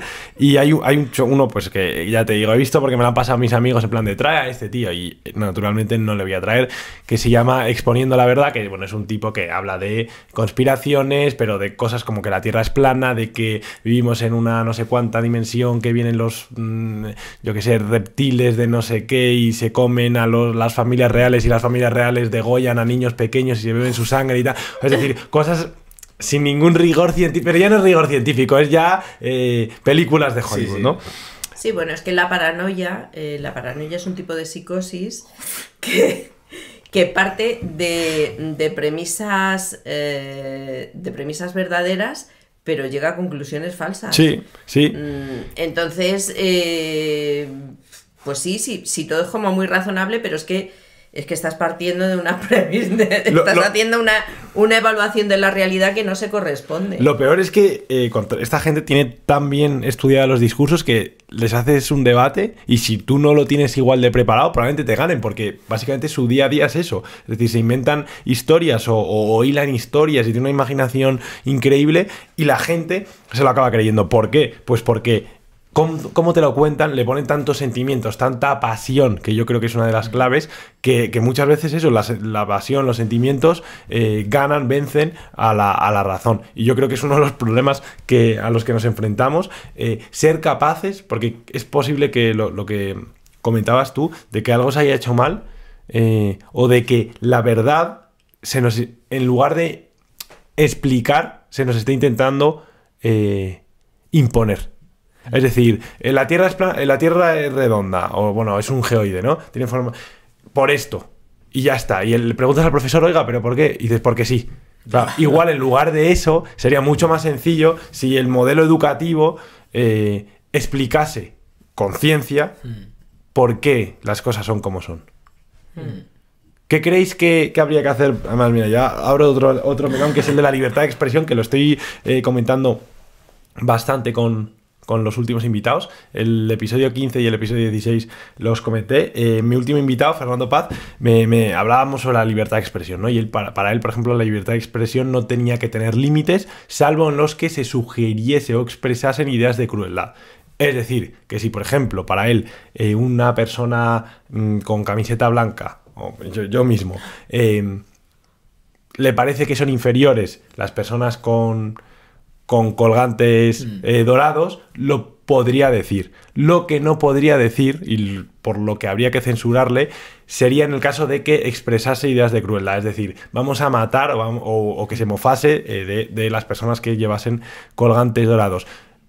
si queréis me podéis dar vuestra opinión sobre esto, pero por lo que os lo pregunto es respecto al tema de la ciencia. ¿Creéis que ¿creéis que tendría que haber libertad intelectual o libertad de expresión para negar principios básicos científicos? ¿Empiezas o empiezo? Empiezo yo. Es un tema complejo, ¿eh? Sí, a ver, Sí. yo creo que libertad de expresión sí, porque yo creo que la hay, pero justificada. O sea, al final la ciencia es como método científico, ¿no? En Sí. plan, yo, por ejemplo, puedo ir por la calle y decir, oye, gilipollas. Claro, gilipollas, ¿por qué? En plan, explícamelo, dame motivos, ¿no? Pues en la ciencia igual, yo puedo decir, pues, con el tema este que estamos hablando, la Tierra es plana. Vale, ¿por qué? Argumentalo, ¿no? Si no, o sea, yo puedo expresarme libremente y decir que es plana, pero si no doy una justificación es como que no tiene valor dentro del contexto de ciencia, ¿no? Igual en otro contexto es mi mera opinión y ya está, pero al final la ciencia se rige por unas normas que tienes que cumplir, digamos. Entonces, en ese sentido, yo creo que sí que hay libertad de expresión.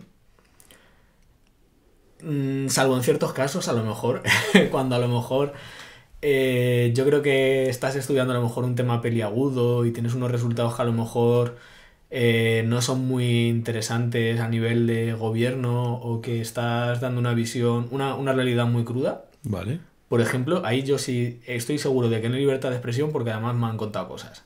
En plan de que, por ejemplo, a mi directora una vez le vetaron un trabajo, a mi directora de tesis, porque era...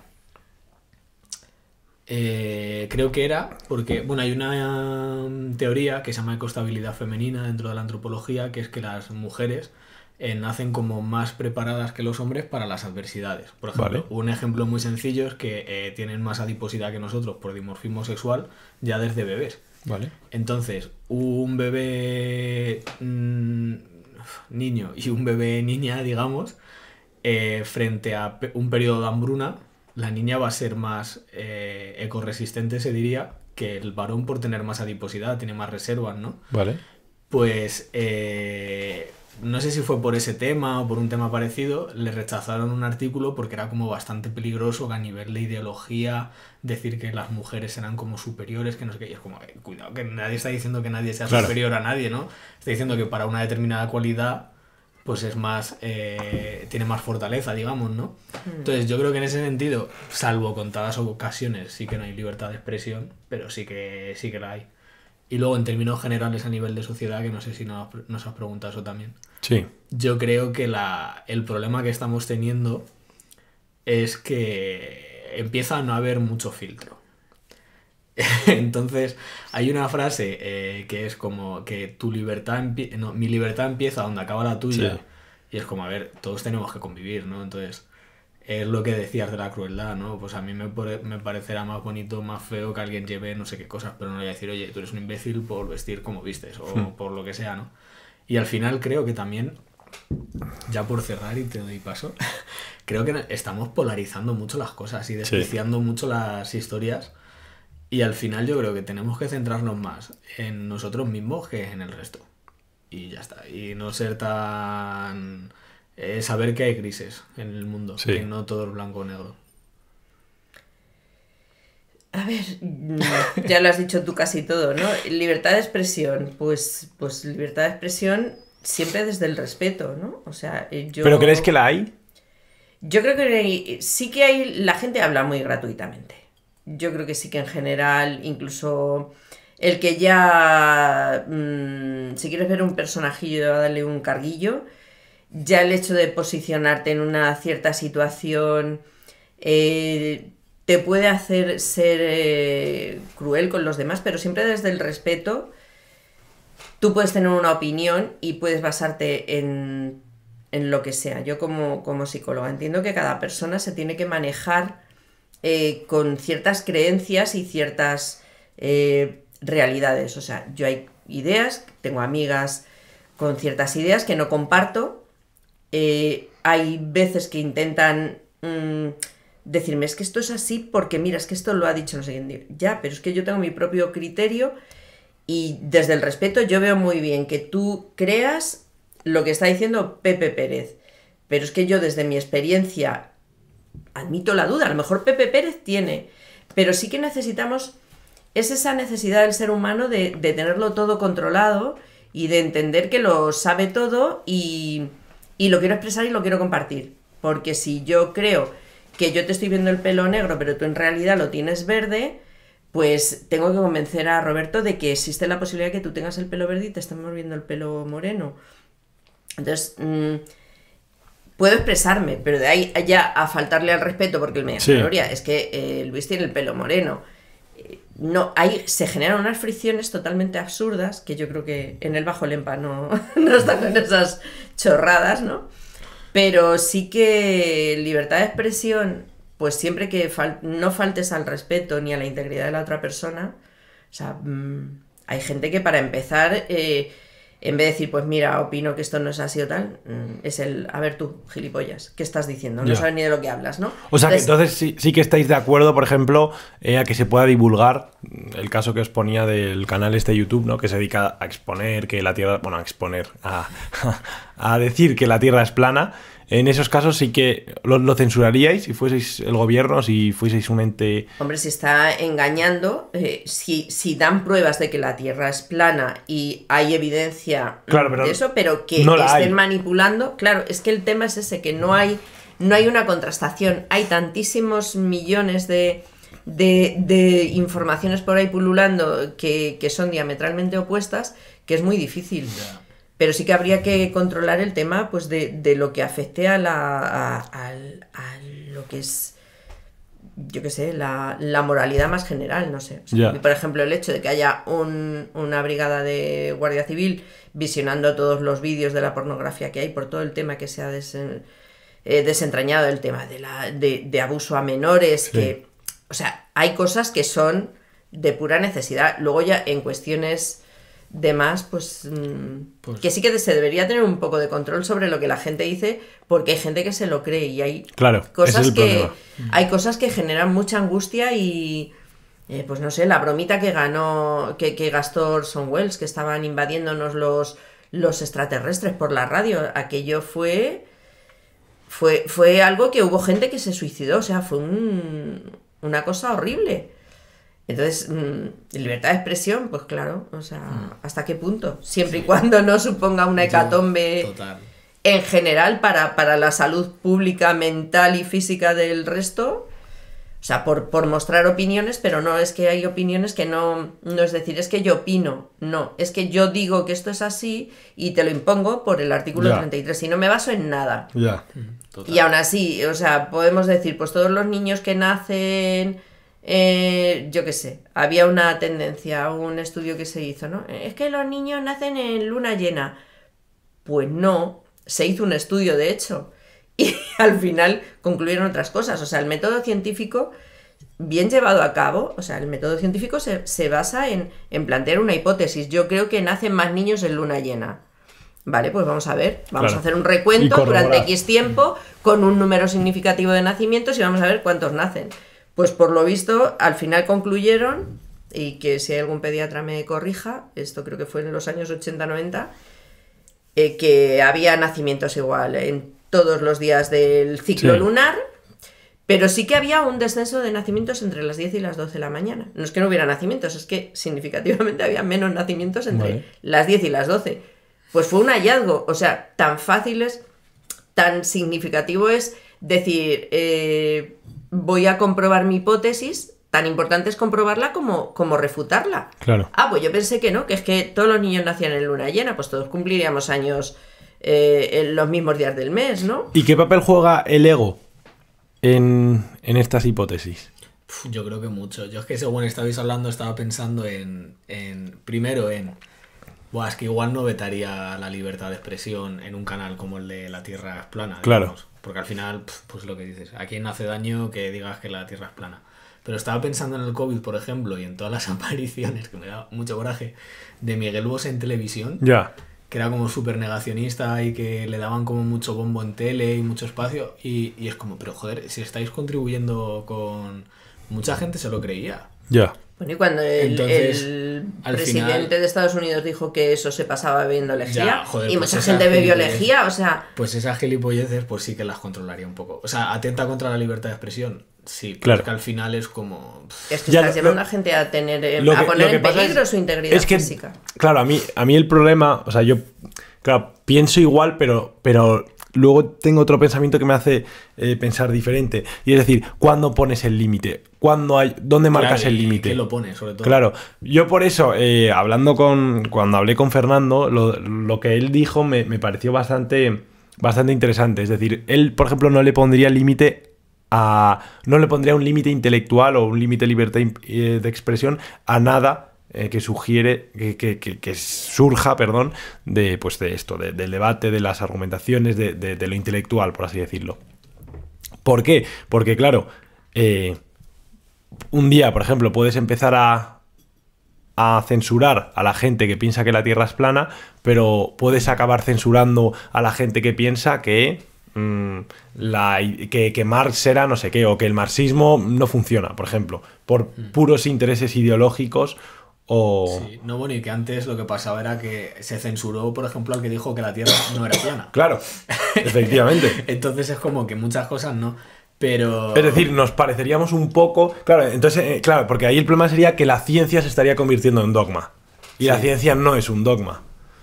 Claro, Es es lo que ciencia. te decía, que sí, mientras que tú plantees pruebas, que digas, pues Claro. esto lo digo por esto y por esto, o no porque he leído la carta astral de no sé qué movida, ¿no? Sí, Y luego, en cuanto a los egos, yo creo que que también a lo mejor iba por ahí tu pregunta de la libertad de expresión en cuanto a fuera del ámbito de la ciencia, digamos, yo creo que hay mucho de la gente que se queja o arremete contra otros colectivos es por inseguridad. ya.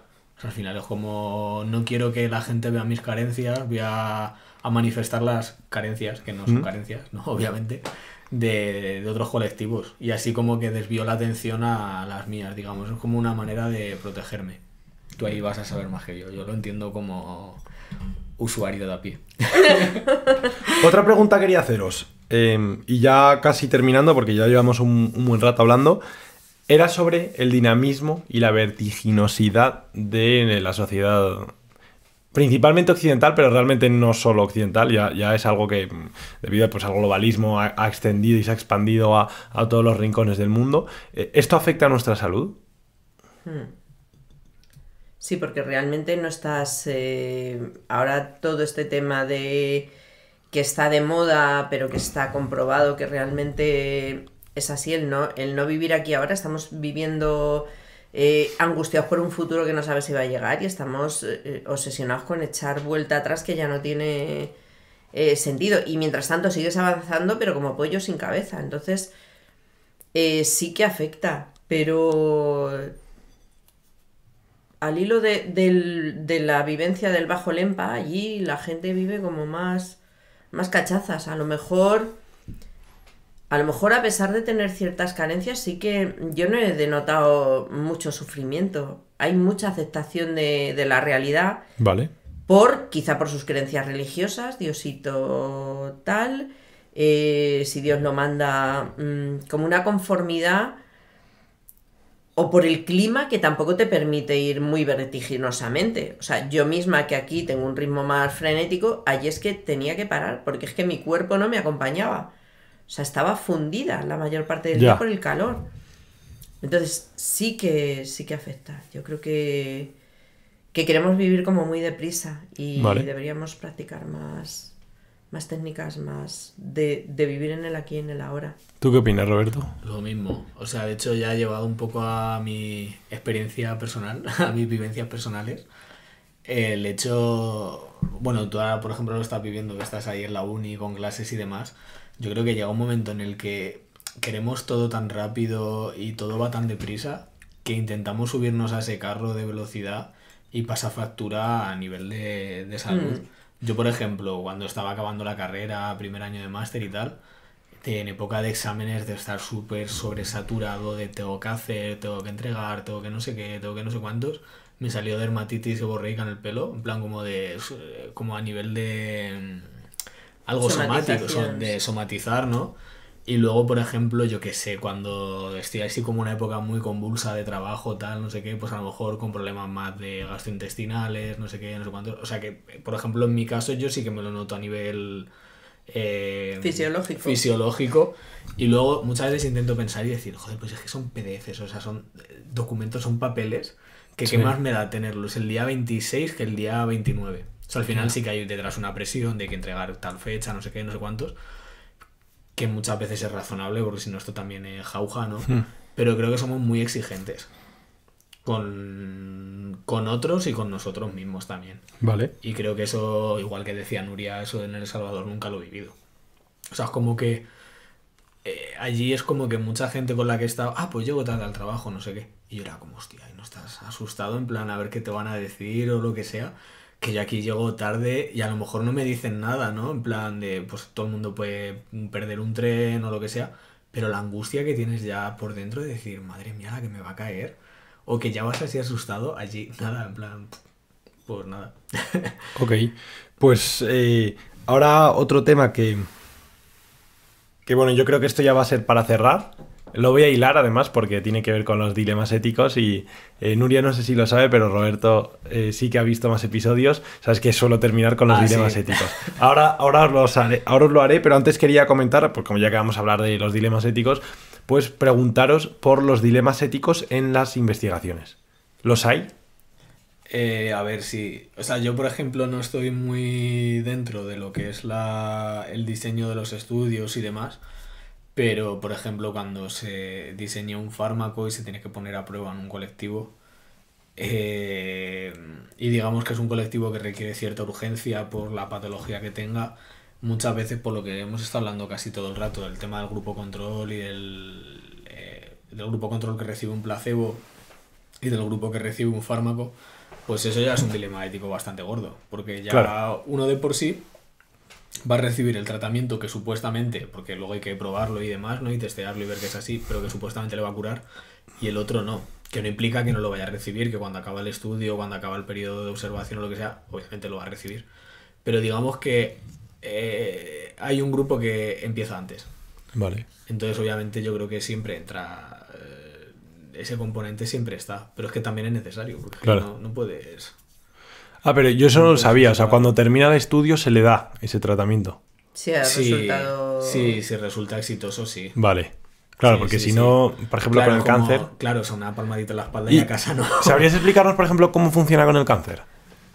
Los estudios, de cuando hay pues se está experimentando con un... No, o sea, a ver, supongo que son más o menos todos iguales. Yo, por ejemplo, lo que más analizo son en edad pediátrica, citomegalovirus, y en adultos VIH. Entonces, por ejemplo, tratamiento de VIH, cuando sale un fármaco, se testea o lo que sea, se coge pues eso, un grupo que va a recibir el fármaco y otro que no. Vale. Entonces se ve la evolución, por ejemplo, en este caso, de los parámetros de células inmunes. Sí, o pero de eso carga realmente viral. A la gente no se la somete a ciegas, o sea, a ti te dicen, ¿tú quieres participar en este ensayo? Ya, no, y hay muchas veces que es muy sencillo y no tienes que seleccionar porque la gente dice, no, conmigo no experimentes. Claro. Con lo cual esa persona ya está actuando del grupo de control. Claro. Voluntariamente. Sí, y luego luego otra cosa muy importante es que todo esto se hace con doble ciego, que si para la gente no sabe lo que es que el propio investigador, para no influir sobre lo que está viendo, no sabe qué individuo ha recibido el tratamiento y cuál el fármaco. Entonces es como si, por ejemplo, vosotros dos, uno recibe el fármaco y otro el placebo, y por ejemplo tú observas, o sea, para yo no saber cuál de los dos creo que va a mejorar, yo no lo puedo saber. Y que hagas una valoración de los datos porque sabes que yo lo he recibido más benigna que si no lo sabes. Y la propia persona tampoco sabe lo que está tomando. O sea, lo toma sin saber lo que es por todo el tema de sugestión y demás. Que a veces funciona más la sugestión que el propio fármaco. Vale. En temas mentales sí se ha llegado a utilizar. Ok, pues yo creo que ya va siendo hora de la gran pregunta, de la pregunta final. Aquí os va a juzgar vuestra ética o vuestra moral el público. Y son bastante malos. Joder. O sea, digas lo que digas, tienes críticas o no. Yo sé cuál es la tendencia. Tengo derecho a guardar silencio. No hablo sin mi abogado. Lo tienes, pero hombre, lo gracioso es mojarse. Yo, por ejemplo, sé cuál es la tendencia, entonces podría hacer trampas, pero bueno, yo ya me he sometido tantas veces que siempre digo mi opinión que la gente ya se la sabe. Así que os la voy a hacer a vosotros, que es muy sencilla. Siempre hago la misma. Roberto igual se la sabe ya. Bueno, ¿tenéis mascotas antes de nada? Sí. Sí. ¿Perros? Yo 2 gatos. Yo un perro que es como si fuese un hijo, o sea... ¿Y tú has tenido perros? De pequeña. Vale, pero bueno, ¿a quién salvaríais? En un hipotético caso. ¿A vuestro perro / gato o a una persona totalmente desconocida? Pues yo lo tengo clarísimo. Mi perro se llama Coco y le salvo. Yo a cualquiera de mis 2 peludos también. O sea, sinceramente, personas y perros o cualquier animal mueren a diario. Vale. Uno más, o sea, quiero decir, uno más, uno menos, a ojo de la humanidad, como si soy yo ese que se muere. O sea, somos insignificantes todos. Pero para mí mi perro no es insignificante. Y una persona random, claro, pues sí lo es. ¿Creéis que vuestra opinión se basa en el egoísmo? Por supuesto. 100%. Si tuvieseis, y por ejemplo pensando a nivel, bueno, no social, sino a nivel utilitarista, pero no como el humano, como foco de individuo o de una manera de pensar más antropocéntrica, ¿quién creéis que sería la solución correcta de salvar? ¿El ser humano o el animal?